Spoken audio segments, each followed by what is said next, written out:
and representations, and which is on your computer. But what else do you want to say in terms of overall stuff, John? Okay, great. All right, so we are going to talk today about digital representations of various things and digital logic. And I wanted to start out for just a few minutes at something super basic that hopefully will make a connection with you guys. It is about the idea that everything that's stored on these machines is stored in bits and bytes. And I'm sure you remember that bytes involve 8 bits. And I'm sure that you either know or won't have too hard a time coming up with the idea that when we start talking about 8-bit units, a byte, that it's easier to deal with some different representations than simply decimal, right? The one that we're normally used to using. Octal is easy in some case, binary is easy in some case, hexadecimal is easier in a lot of cases. And I just want to try to drive that home for you in a super simple way by showing you, and I'm going to just follow along on my computer screen there.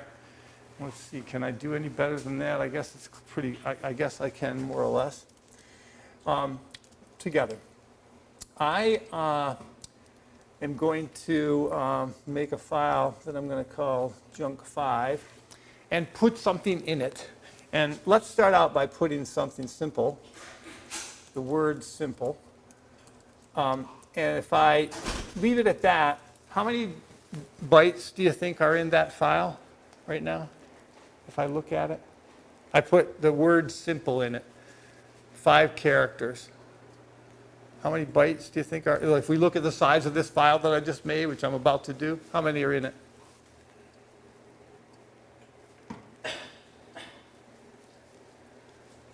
Somebody guess.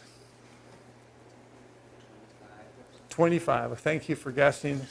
Let's look. If we do ls minus l, we'll see the size of something. And it says right here that it has 7 bytes in it. And let's look exactly what's in there again. Because I said 5. I can't count. It's 6.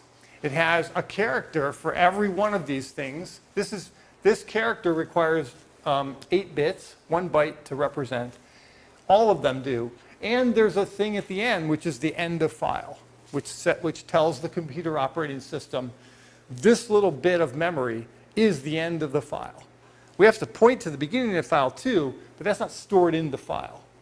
So, a classic example is simply that. And now, if we look at what's in there, when we do something like more or cat, it basically just shows you the text. It is a program to go and find something in the computer's memory and represent it to you in Ascii, in text, which is what we're all used to using, right?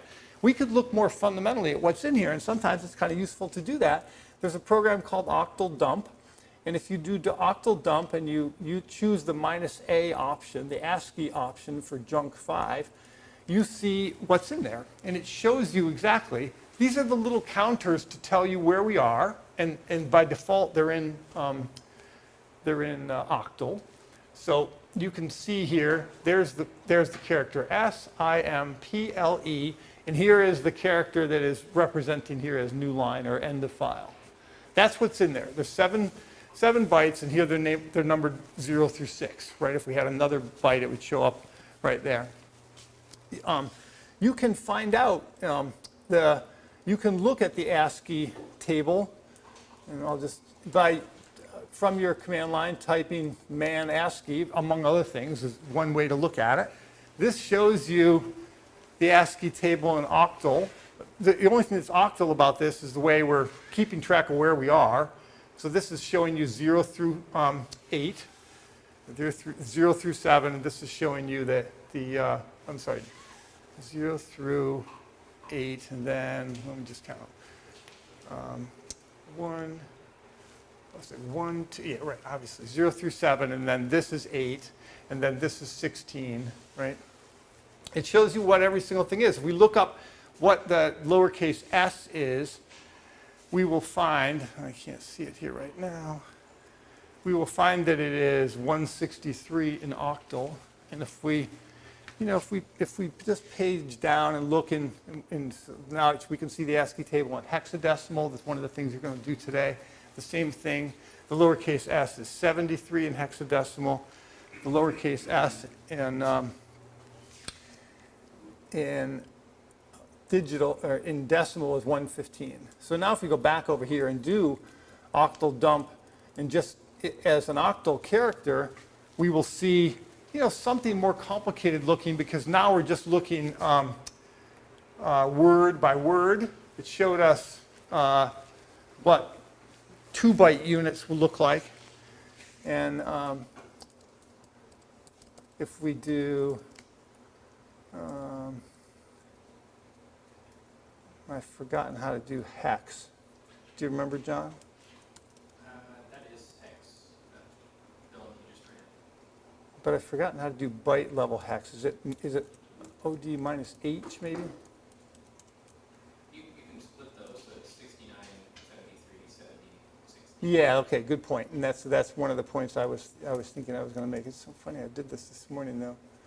Okay, right, for example, if you look at the binary versions of what's in here, let me just, OD minus B, if we look at the binary version of what's in there, it's kind of interesting to see, oh wait, yeah, right, that is what I wanted to see. And this is octal hexadecimal. Oh, it doesn't give us binary? That's funny. I thought it did. Okay, maybe that's about as much as I wanted to say. The stuff that's in this file, you can see it directly. This is SIMPLE, and this is the new line character. Every file you deal with has got some structure like that, right? Lots of things are much more complicated. If you looked at an Excel file or a Word file, it'd have a whole bunch of declarations and things at the beginning of it before it ever got to anything that was what you typed in. But the structure of a lot of things is that way, right? And so one of the things we're going to delve into today is how you parse the stuff that you measure with your Arduino and that gets measured from various sensors into an actual digital representation of something that can be interpreted in lots of different ways. For example, one of the things John pointed out before that I should go back to that. If we look at the hex, if we look at this, one of the nice things about hexadecimal is that these two characters at a time represent 8 bits. So 69 represents a byte, 73 represents a byte, there's a byte, there's a byte. So that was 1, 2, 3, 4, 5, 6, and then 7. And you can see there's something interesting right here, because 7 and 8 are interpreted here together, even though we would probably normally think of, if this is 7 and 8, or if this is 0 and this is 6 and 7, then you might normally think of as the new line should be OA. In fact, that's what it is, and this double 0 here should be nothing. So yeah, we're going to face on people call it endian, big endian or little endian or high byte, low byte idea of when you put 2 bytes together, how do you interpret them? Is the first one is the one on the left, the lowest part of the integer, or the one on the right, the lowest part of it? And there's 2 different ways of dealing with that. Questions, comments, things you thought you might find? Okay, I'm going to turn things over to John.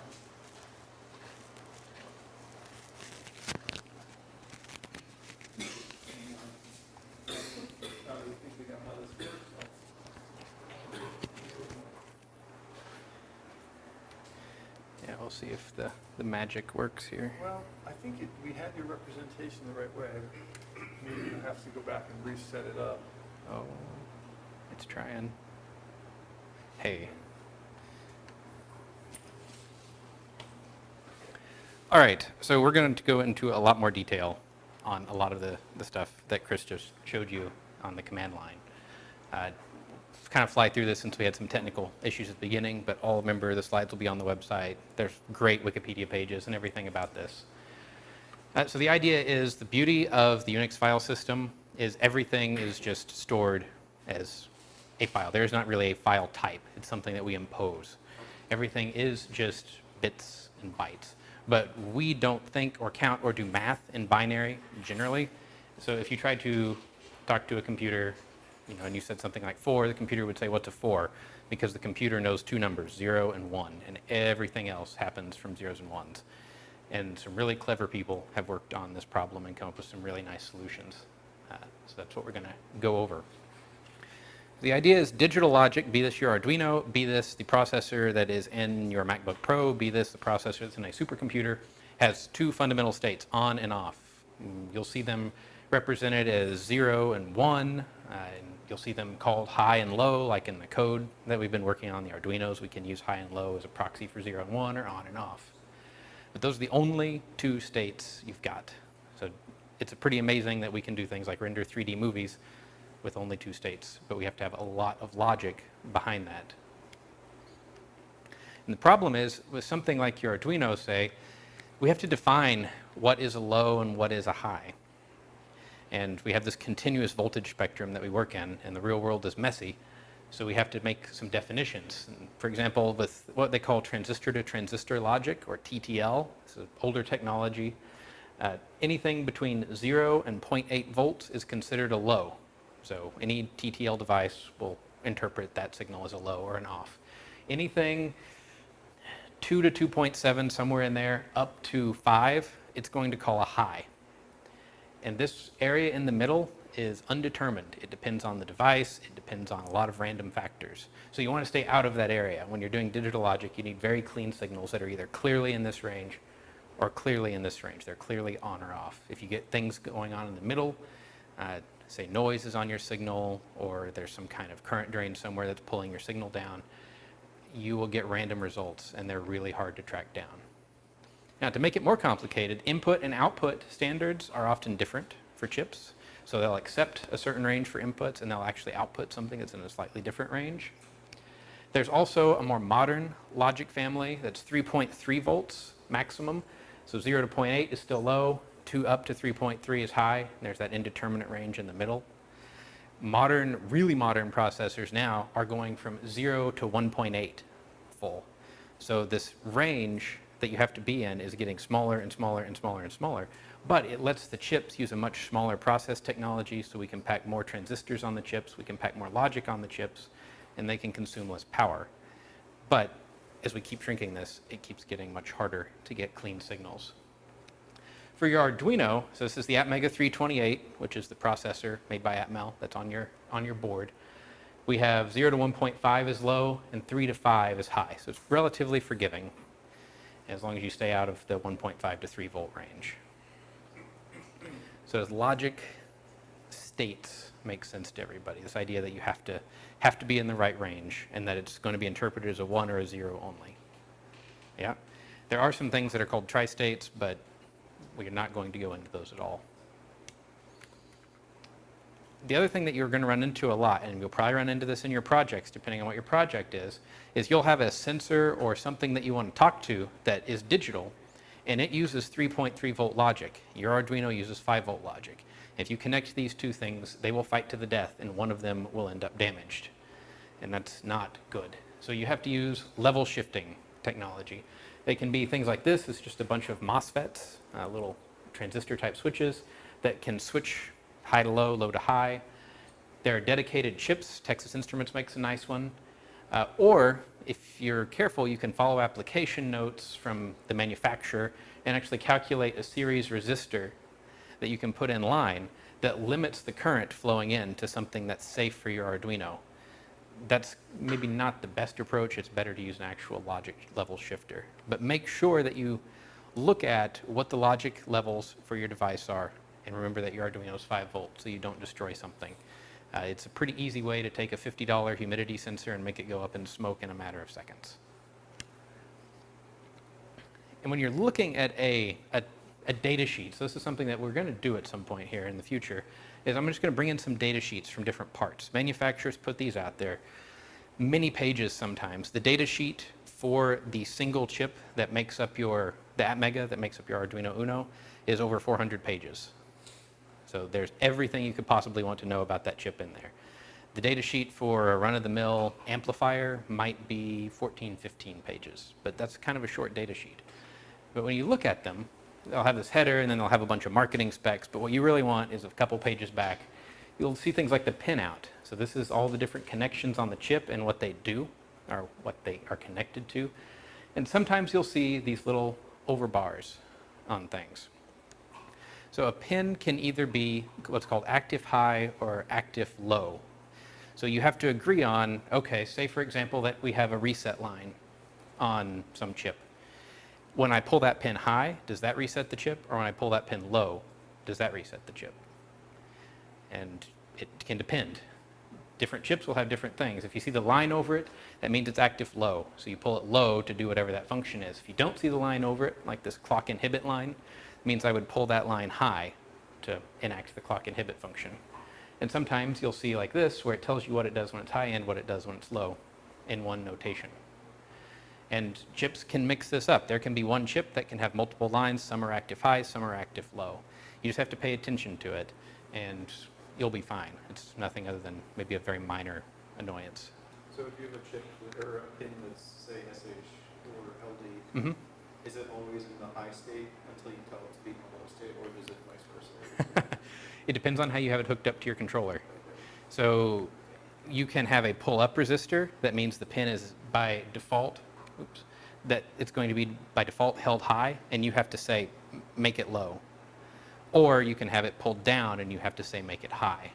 We'll go over how to do that here pretty soon. But it's a great question. So, a bar above the characters always means low to activate. Yes, a bar always means it's active low. When you're looking at data sheets, we're going to see another use for the bar later that is different. But when you're looking at data sheets, it always means active low. Any other questions so far? All right. So now we're going to talk about actually doing digital logic. Now that we know what ones and zeros are, we have to be able to do something interesting with them. And so we're going to use logic gates. And these are the basic digital operations. With these, everything that happens in your computer happens. And they're actually pretty simple blocks when you look at them. So there's OR gates, which have this kind of curvy triangle, AND gates, exclusive OR gates, which are like an OR and have a bar behind them, NOT gates, which are a triangle with a little circle. This little circle always means invert. So you'll see here, NAND gates is an AND with the circle, and NOR gates is an OR with the circle. And we're going to go through each of these in terms of what they do. But I just want you to see all their symbols at once, so you know what we're going to be looking for. And the way that we look at how these gates work, how digital logic works, is with what's called a truth table. And a truth table, let's say we have two inputs. So on these, they each had two inputs, A and B. Let's say we have two inputs, A and B, and they can each be a 0 or a 1, because that's the only options we have. So we make this matrix, and in each cell we put what the output of that gate is going to be. So this tells us how it operates. So let's look at the simplest one, a NOT gate, or sometimes here called an inverter. It takes whatever you put in, and it flips it. So if you put in a low, you get a high. If you put in a high, you get a low. That's all it does. It's actually a really useful building block, though. And when we write digital logic out, we don't want to draw this every time, or maybe write the truth table every time. So you'll see it written, here's the other use for the bar. A bar means A inverted. So you can see here, the output is A bar. Or sometimes you'll see it as A prime. I would say the bar is probably a little bit more common, though. So NOT gates, everybody good with that? Okay. AND gates. These are the next simplest building blocks. They have two inputs, A and B, and they have an output, and it's called Q. And you'll see them written just AB or A dot B, or asterisk B if somebody doesn't go to the trouble to type out the dot. Either way. The idea is these only output a high. So they're only true if both inputs are true. Otherwise, they output false. So one and the other have to be true.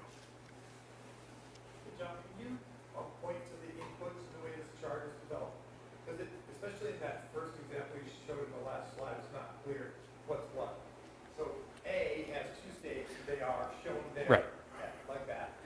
B. That's two states, and they're shown like that. So you follow rows and Right. columns across from A to B. I think the problem with that last diagram is that the A is a row at the top, or you could read it as a column. Right. But at that stage, it doesn't matter, but here it does. Right. So it's more of that kind of That right here. format, yeah. All right, so that's an AND gate. Now, OR gates can be a little bit different than what you might think. It's one or the other is true, or both. So they're only false if both inputs are false. Otherwise, they're true. And that's written with just a plus. So A plus B is A or B. But we can get a little fancier with exclusive OR gates. I'd say these are one of the most useful logic building blocks. They're used extensively in digital design. So remember, it's got that little curvy behind it, and we put the plus sign in a circle to say that it is an exclusive OR. This means that one or the other is true, but not both and not neither. So only one input can be high for the output of an exclusive OR gate to be high. NOR gates, so now it's not OR. We're combining two of the gates that we had. So it's the OR gate symbol with that dot that means invert on the output. And so we use the same thing, like for an OR, a plus, or a prime. We put a bar over it, or A plus B, and we put the bar, or we put the prime symbol when we write it. So in this case, it's only true if both inputs are false. That makes sense? Okay. NAND gates, they're not AND gates. Again, they are false only when both inputs are true. And so you would see it AB bar, AB prime, A dot B prime, A dot B bar. There's several ways to write it. And so we can make logic circuits out of these, like this. So here we've got AND gate, what's this? Not, yeah. Then we've got an OR, we're going down here into an and then we've got a not. So the way that you would work this, if we want to write this equation that describes how this gate works, so we've got A and B, so A dot B, that's ORed with, so a plus symbol, C inverted. So A dot B plus C bar, that gets us to here. That's AND with D, and then the entire thing is inverted by this NOT gate at the end. Does that make sense? Because it's a pretty big step to go from looking at truth tables to writing this representation. All right. So now your job in this in-class activity before we continue, I'm going to hand this around. This is a 3-gate circuit, and you need to fill out this truth table and write the equation for how to do it. So take one of these, pass it around. It should take us a couple minutes. The way this truth table is written is a little bit different than what you've seen before. We have A and B going into the OR gate, C and D going into the AND gate. So AB, this means 0 is A, 0 is B, 0 is A, 1 is B, 1 is A, 0 is B, and so on. So we have 16 cells to fill in for this circuit.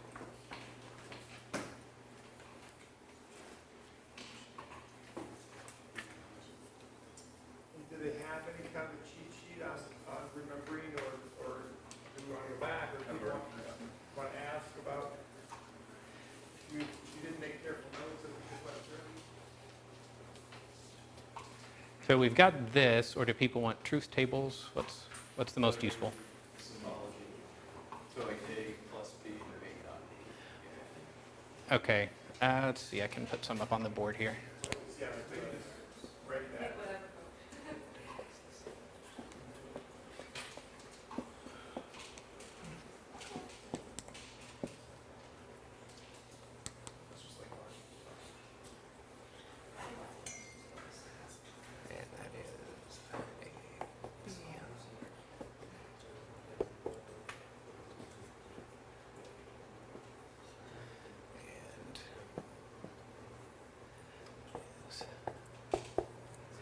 all right.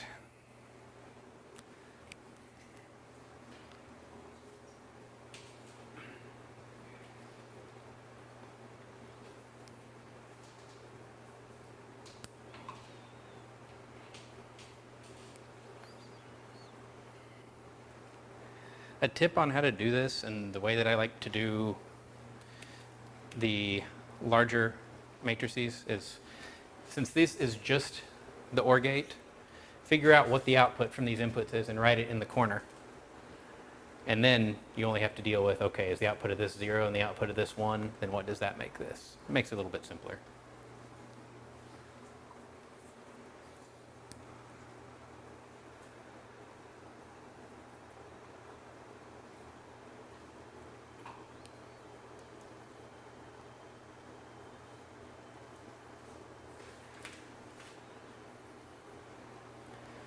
I'll put the screen up so we can write on it here in a little bit.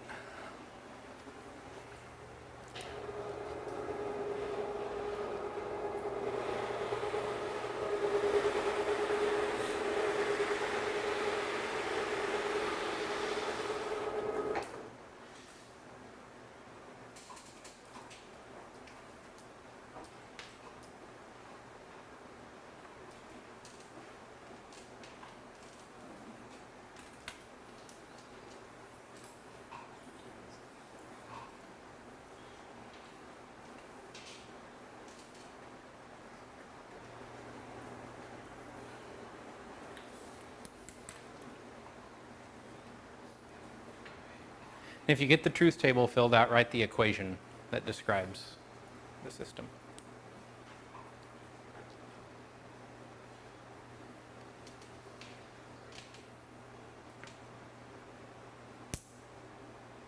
That's just the plus sign with the circle around it. Yeah, the exclusive for is a plus with a circle around it.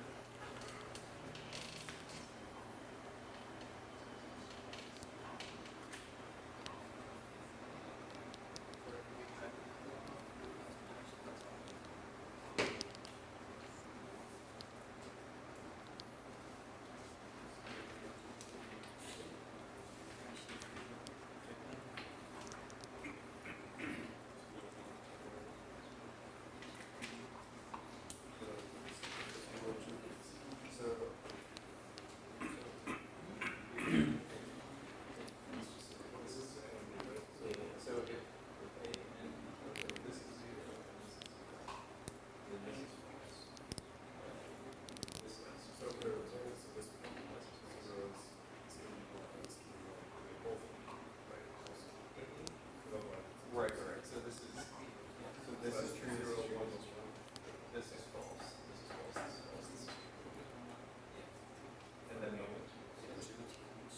because it's they both have they both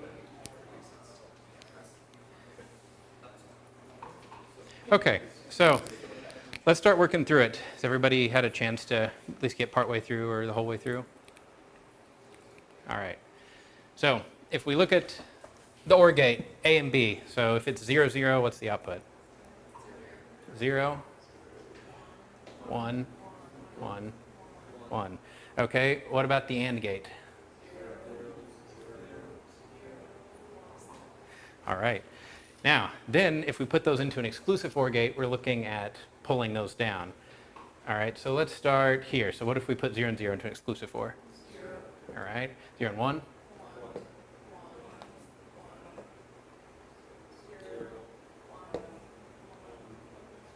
Yeah. Right? Right. So that's the truth table for this semi-complicated circuit, actually. And this is what folks were doing when they were fundamentally designing early computer architecture, was work with this kind of thing. So what if we went to write the equation? We've got an exclusive OR. So that is the plus with a circle. On the input of one side, we have A or B. So how do we write that? Right. So A plus B. And then on the other side, we have AND. Right. So that is the logic equation for this circuit. So everybody follow that pretty well? Feel comfortable? All right. Put the screen back down.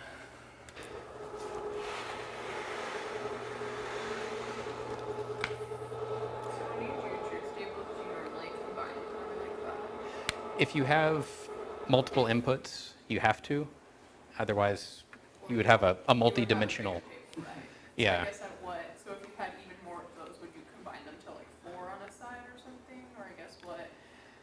You could, or you could break it down a little bit to where you have a truth table that gets you like to here, and then if this connects to some other circuit, you could have multiple truth tables.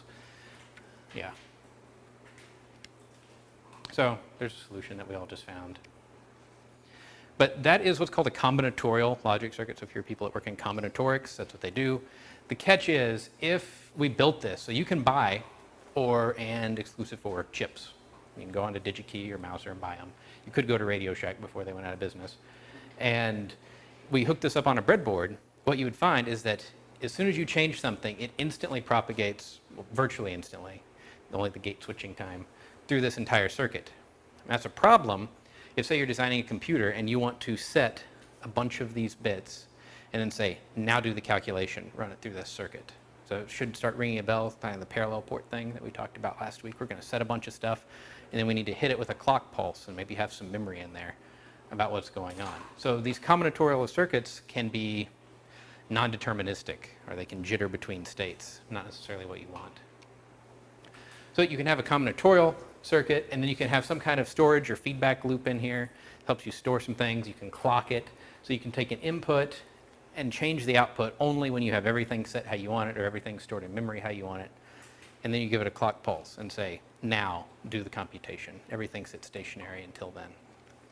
This is really useful, and in fact, we're going to talk about flip-flops, which is one way to store things in these kind of circuits. That's actually how a lot of elevator controls would have fundamentally worked before they were all just a program, is with hardware flip-flops. There are a few different types of flip-flops. We're not going to go deep into any of them. You can look them up if you end up having to use them, but I want you to be aware they exist. So the D is the simplest, and this would be a clock pin. That's what this little triangle means.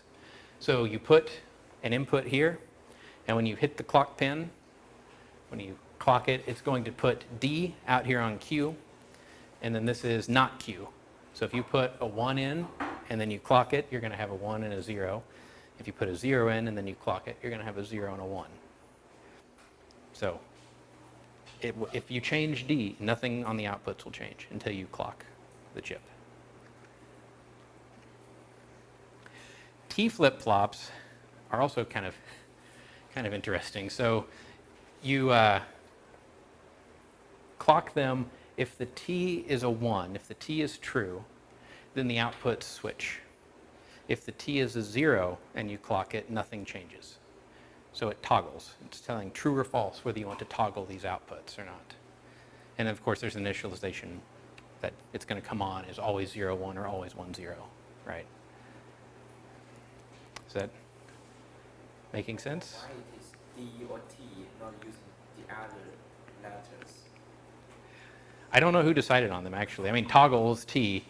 I don't know who decided on the naming of the flip-flops, actually. So it's some short. Yeah, it's shortened for sure.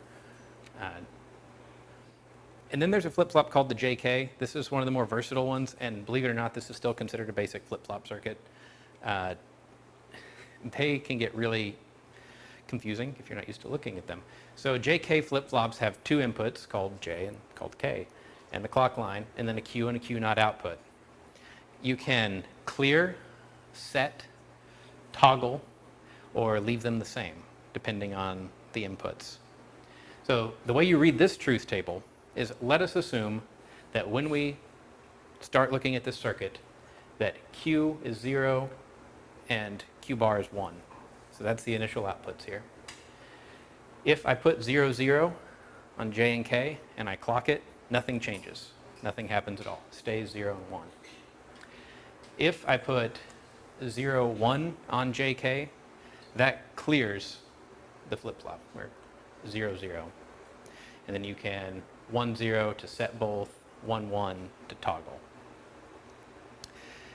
People connect these together in lots of complicated ways to make little memory circuits, and like on the elevators, doing things like latching what direction you're moving. You probably won't have to deal with them in hardware, but you should know they exist.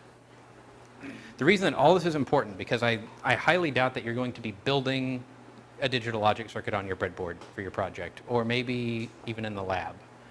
But you can do all of this in software. And so this is some Arduino code. You could type this in and run it if you so wished. You'd have to put some kind of output so you could see what's going on. But here I've got comments so you can see exactly what's going on. Let's say we have A, which is 0, 1, 0, 1, 0, 1, 0, 1, and B, which is 1, 0, 1, 0, 1, 0, 1, 0. So they're the opposites of each other. And then C, which is just going to be our output variable. We could tell it A ampersand B, which is ANDing. And in this case, they're all going to be 0 because there's no position where both bits are 1. The pipe, the vertical, it's shift something up right above tab. Or what's pipe? It's shift. Yeah, so it's shift slash. And that's ORing. So in this case, it's going to be all 1s. A caret B is exclusive ORing, and the tilde A is the equivalent of not, or the complement. So you'll see these things in Arduino code that other people write, and you might be writing some in your own code as well. And what's really nice is when you're working with some of these sensors and chips, they'll do things like, they'll hand you back, say, 16 bits. And they'll say the humidity is stored in the lower 12 bits of this 16-bit number I just handed you. So you want to throw away those upper 4 bits because they're not useful to you. They don't have the humidity. That's not what you're looking for. So you can do things like say, okay, I want the lowest 4 bits in this case. So A and 0, 0, 0, 1, 1, 1, 1, 1. And that gives you only the lowest nibble, which is 0, 1, 0, 1. So a nibble's half a byte, it's 4 bits. You can do ORing, so that sets the high. So we're setting 1, 1, 1, 1, and then leaving what was left in A originally, in the lower nibble. Or we can use not and toggle everything. So you'll see people use these tricks quite a bit, and if you end up writing your own device driver for your project, you will be using them too. The other thing that you'll see sometimes is greater than, or less than, less than. This is not a mathematical operation. This is a binary operation. And it's a shift. So here we have D, which is 1, 1, 0, 1, 0, 1, 1, 0. Let's say we right shift it by 2. That means we're taking this number and going chunk, chunk over 2 places. So now it's going to be 0, 0, 1, 1, 0, 1, 0, 1. And the same with left shifting. The thing is, it pads if you left shift or right shift and you need extra numbers, it's going to pad it with zeros. So here we left shifted it by 3, so the top 3 went away. We were left with 1, 0, 1, 0, 1, and then the 3 lowest were padded with zeros. So you'll see this was rolling, shifting. It's handy when you're doing binary math, which we'll talk about in a little bit. So shift doesn't add any number digits, right? It just shifts it, rolls it, and it changes what it represents, which you'll see in just a second. But yeah, it doesn't add any ones. It just adds zeros as you shift it around. So let's say that we're looking at a binary number, an 8-bit number, and we want to get it to something that we're used to thinking in, which is base 10. The only reason that we use base 10 is we've got 10 fingers and 10 toes. Other than that, I don't know why we necessarily would have chosen base 10. It's no better than any other base. So let's say we have an 8-bit number. So A0 through A7 are the bits. We start at 0 because we're computer scientists, because 0 is the first number, not 1. So this represents 2 to the 0, which is 1. This place represents 2 to the 2, or 2 to the 1, sorry, just 2. 2 to the 2 is 4, and so on. So 2 to the n, and that's each of these numbers that I've put down here. 1, 2, 4, 8, 16, 32, 64, 128. Okay. So let's say that we have a binary representation. These. We have to get this going. Oh yeah. These zeros and ones. So what this means is if I have a 1, then I'm going to use this value. If I have a 0, I'm not going to. So I have a 1 here, so I'm going to bring the 1 down. I have a 1 here, so I'm going to bring the 2 down. I have a 0, so I don't have anything. A 1, I bring the 8 down. A 1, I bring the 16 down, and so on. And then you add all of those together. In this case, it totals to 91. So this is how you write the number 91 as an 8-bit integer. Unsigned 8-bit integer. That'll become important in a second. So Has everybody seen how to read binary before? Does it make sense now that I've showed it to you, sort of? Okay. So it's 2 to the n starting at 0, and then you just add them together if you've got a 1 there. You can do this in any base you want. Chris is showing you octal, which is base 8, where you count 0, 1, 2, 3, 4, 5, 6, 7, 1, 0, and so on. There's no reason that base 10 is any better. In fact, I would argue it's worse in some cases. This is the Indianness that Chris was talking about, something that you need to know when you're looking at binary numbers, otherwise you can be very confused. It all has to do with where 2 to the 0 is. Is it on the right or is it on the left? So you think about it, up here, this 2 to the 7, that's a big number, right? We're looking at 128 there. So that's the big value. That's called big Indian. Little Indian, little's at that end. If you're looking at it, this is the least significant digit, and this is the most significant digit. It's the largest and smallest number. There is no reason that one way is better than the other, and there are holy wars over which one is better in the computer science community. Yes. Pretty much everything you do on a modern Intel machine, on your Arduino, all that is going to be little Indian. A lot of older architectures were big Indian. Some people call it network byte order, because that's what networks used to run on. And some networks were little Indian, so then network byte order could mean either. It's very confusing. If you start looking at a binary file and everything is way crazy out of range or looks like garbage, try changing the Indianness that you're looking at the file in, and it's probably going to solve your problem. It comes from Gulliver's Travels by Jonathan Swift, the same guy that wrote A Modest Proposal. It's a satire, right? It's a movie with Jack Black, all that good stuff. The idea is there was a civil war, or what was the proper way to break an egg? Did you break it on the big end, or did you break it on the little end? So, little Indian, which is how the king wanted the people to break their eggs. Big Indian, which is how some people wanted to break their eggs. Computer scientists thought this was hysterical, and in the 1980s called these 2 byte orders Big Indian and Little Indian in reference to this book. So that's why they're called that. No other reason. Oh yes, and Lilliput, occasionally you'll hear people refer to it as Lilliput. There's also Middle Indian, which is not on here. And you'll probably rarely see, but I want to give you an example. And maybe an example that makes big and little Indian make a little bit more sense. So what's today's date? All right. So in the US, we would write it like this. There's no reason that I can't write it like that. There's no reason I can't write it like that. So the year is the biggest denomination of time, right? So biggest, and then a month, which is smaller, and then a day, which is yet smaller. This is big Indian. Now, the way that some people write their date, with the day, and then the month, and then the year, this is little Indian. This is middle Indian. Don't use middle Indian.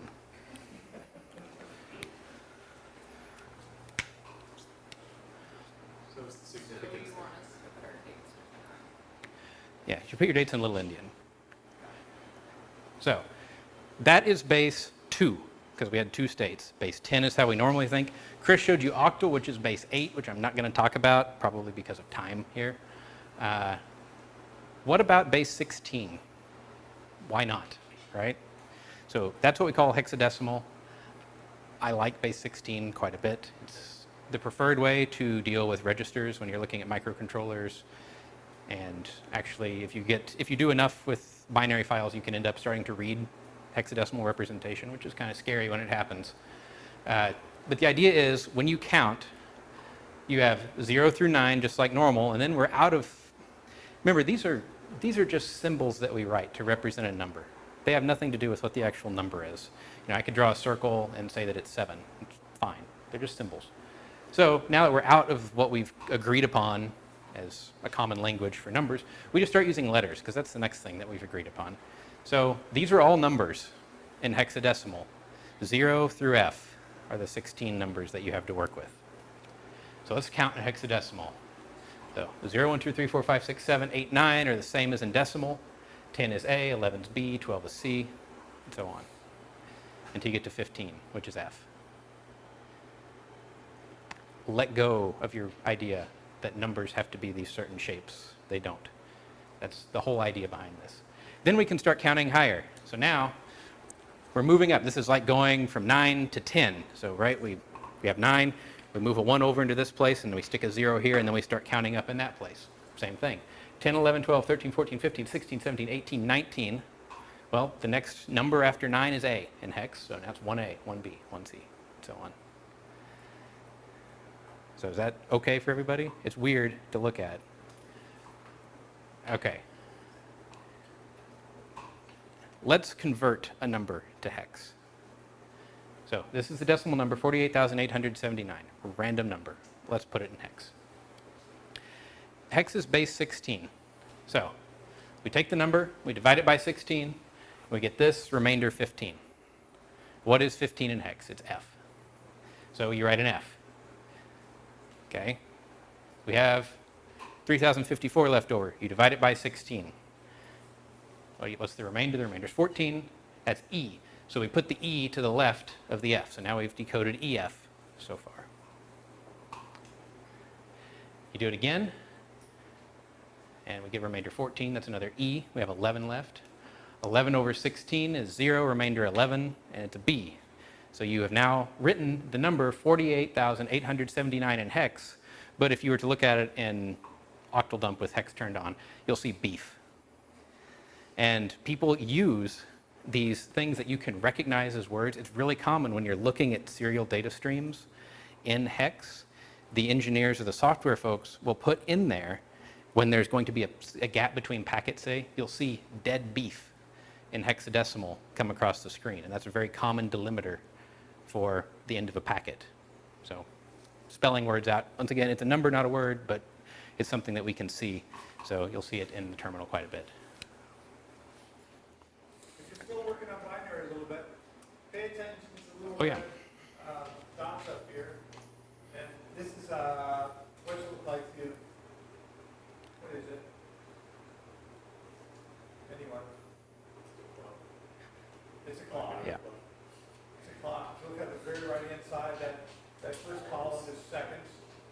And So then seconds, the minutes, second one hours. is tenths of seconds, and then you have a column for minutes. You have 2 columns for minutes and 2 columns for hours. It's a little bit hard to see here. Yeah. So let's read it real quick. So we'll start from here. So that's a 0, 0, tenths of hours is 0. right? So then a 1, yeah. So we got 0, 1, 0. That one's pretty easy. What about this one? Or, yeah. So we have 1, 1, 1, 0, right? So 1, 1, 1, 0, 2 to the 0, 2 to the 1, 2 to the 2, 2 to the 3.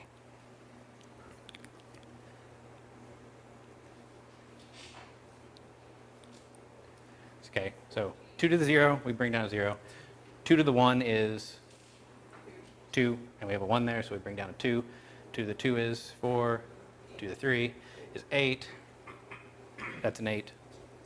So we add those together, and what do we get? Yeah. So 14 seconds. Or minutes. And just changed. And then the seconds we can't do quickly enough, most likely. But you can get these on Amazon for a few bucks, I think. You can follow, pay attention. The lowest row is going to be, your 1. Because Right. on is 1. The next row up. Well, if we, Columns now, I guess. yeah, so if we turn it, this is the least significant bit, and this is the most significant bit. So if you watch it count, 0, 1, 2, 2 plus 1 is 3, 4, 4 plus 1, 4 plus 2, 4 plus 3. So you can see the pattern that it fills in. So, make sense? This is the least significant So bit. before when we had 3 in a row, did we do that wrong? Did we have the least significant? Well, yeah, you should write it. Did we write it backwards on the board? Yeah. Yeah, true. If you're writing in big Indian sense there. So, there's Big Indian, and there's Little Indian. Why? Why would we do that? This is probably why you never have time for meetings. Right. You know, spend 5 minutes looking at the clock. So now we do the same thing in hex, but it's a powers of 16 issue. So it's 16, say we have a binary, 16 to the 0, 16 to the 1, 16 to the 2. So each of these is much bigger, right? 256 is in the third place. So is that 2 to the 0 power 1? Yeah, So one, but we have a 0 here. It's turned off. so but you have 1 there, 16 to 0. Hmm. But why is different? Anything to the 0 power is 1. Okay, but Yeah.